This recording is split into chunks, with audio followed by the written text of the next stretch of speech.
So there I was, sitting at the doctor's office with no voice. The doctor I'm there to see today is what's called an ear, nose, and throat specialist, or ENT for short.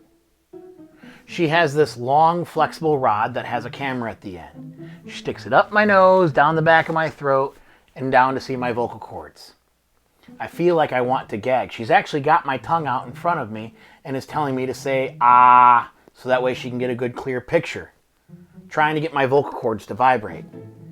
I can hear her say, uh-huh, uh-huh, uh-huh, as I'm trying not to let the gagging reflex kick out the instrument so we can see what's actually going on. She pulls it out after a few moments once she's got her pictures. And after I compose myself for a moment, she looks at me ready to counsel.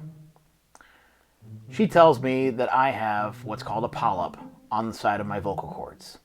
Basically, it's a V shape is what your vocal cords are, and they're supposed to come together and supposed to vibrate. And I've got a massive big old polyp on the side, which is stopping that from being able to come together and vibrate, therefore getting rid of my voice. I ask her, what causes this? And her first question to me is a very simple one. Do you smoke? Yes, I said.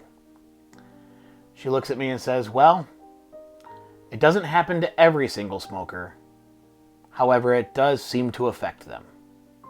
We're going to have to go in there and have surgery because we have to remove that polyp. Otherwise, you could have cancer. Hello, hello, hello. I'm Andrew and welcome to the Dad Manual. This is my attempt as a dad, and only a dad, to talk about how smoking affected my life in multiple ways. So the vocal cord surgery that I had was actually the first of 3 that I had in my life. After each one, I was not able to talk for 30 days. And that makes it a little bit hard to manage a plant of 1,000 people when you're actually running a shift. You have to run around with a whiteboard, scribbling as fast as you can, just to try to get questions out and answers when people are calling upon you. And it's interesting how much voice impacts your communication, because things like tone, pitch, how loud you are, it's so weird and different to have a silent day where you can't actually speak, because it's very hard to convey that to somebody when you want to tell somebody good job and when you just want to go ahead and have a conversation. And it made it really hard, too, at home when I had to look my 3-year-old daughter in the eyes and not be able to talk to her, lest I wasn't going to have healed vocal cords. She would ask questions, Daddy, can we do this?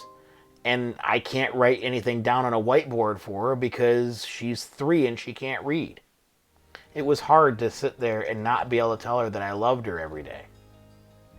Luckily, though, all 3 surgeries went well. You can see I'm talking to you today, and all 3 times the polyps came back with 0 cancer cells. So the surgeries weren't the only impact in my life, though. See, my dad had smoked my entire life and had actually smoked from the time he was 16 and older. I'd often thought that maybe subconsciously the whole reason I actually smoked was because that I wanted to be like him. And it was interesting because we used to go down to Florida and I would see him and we would smoke in the back and have conversations. And I can remember distinctly him looking at me and telling me that he was in pain and his body was starting to fail him, and that he just wished that he could die so that way the pain would be over. Interestingly enough, every single time he said something like that, he'd pick up another cigarette and he'd continue to smoke. This is a man who was on oxygen and who had lung issues, and I'm not so certain that he either cared or wanted to stop smoking. Now, I don't bring this up to criticize my father. I bring it up more in perspective. In my 17 years of smoking, there were multiple times where I tried to quit as well, and I was unsuccessful. It's only been this last 3.5 years where I've actually been able to quit successfully. There's not a day that goes by that I still don't think about picking up a smoke and lighting up a cigarette. In regards to how this affected my life as well, it wasn't just my health, and it wasn't just watching my father's health deteriorate that affected me. I used to come home, and my wife would say kissing me was like licking an ashtray. So this began the process of me coming home from work and immediately showering and brushing my teeth. My wife would tell me that it didn't matter though, because I still smelled like an ashtray. and she would still scooch away from me sometimes because it would still just, her sense of smell would be heightened. And it would really start to make me feel guilty. Because, I mean, who wants their loved one, their spouse, to start scooching away because they think you smell? No matter what you do, it's in your pores. And what was really bad about this is the guilt would permeate because every time I would pick up a cigarette, I would start to think about it. Every time I would pick up my next pack at the way to work, I would start to think about it. And it really bothered me that this habit that I had developed over the years, this addiction, was negatively impacting me so much that it was driving a wedge between my wife and I. What's funny though is I don't think looking back I recognized how much smoking actually affected different parts of my life. Say financially. I know I covered this before in a previous video, but smoking for 17 years, 6 days a week, one pack at $6.28 as an average, cost roughly about $30,767. If I'd have had that money sitting around when I started investing in Tesla stock back in January of 2020, at my current cost basis, I would have about another $281,862.40. Not that I'm counting. In addition, when you're smoking and you start letting go of your health when you're younger, you start letting other things go. I quit exercising as much. I started to gain some weight. My diet changed. My blood pressure raised. My cholesterol raised. I deformed a form of psoriatic arthritis. And all of the things I never correlated to smoking being a connection. It's not necessarily the cause, but when you start letting yourself go in one way, it's so much easier to continue to go down the path of letting your health go. So I guess the big thing that hit me was one time I'm sitting down in my doctor's office, going for a 3-month checkup, and my doctor tells me he's not going to give me any new medications. He's just going to go ahead and prescribe that I read a book. This book was titled How Not to Die. That's when it started hitting me. That's when I decided I needed a personal intervention. So I went home, got in front of the mirror, and started talking to myself as I advocate you do when you need to have a personal intervention.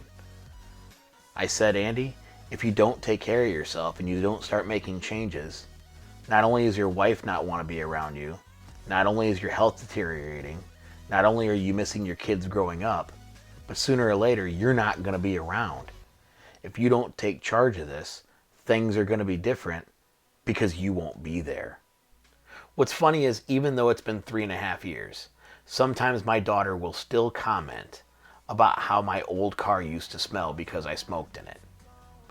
And I have to be honest with you, it smelled pretty bad. Once I quit, I didn't like to drive it anymore. It took about 3 or 4 weeks and my nose started to change. My sense of smell started to change. I actually can't stand the stench anymore. Now that being said, I want all of you smokers to know, I still understand where you're coming from. Because there's not a single day that goes by that I don't think about picking up a cigarette and lighting it up. It's not something easy to go ahead and quit. It's really a habit, and in many ways, it's truly an addiction. My recommendation, though, is that you really do have to quit. And to my wife and kids, I really am sorry it took me so long. Anyway, that about wraps up the show. What I'm really curious about, though, is if you've had experiences like this in your life. If you have, please leave me a comment below and tell me about them. And thanks for joining me again. And if you haven't hit that thumbs up button by now, please do so. It really helps out the YouTube algorithm. And don't forget to subscribe to the channel while you've got a chance. I post videos every Monday, Wednesday, and Friday. And until next time, I'm Andrew Sherman. This is the Dad Manual. And never forget, failure isn't bad. Failure to try and learn is. Have a good one.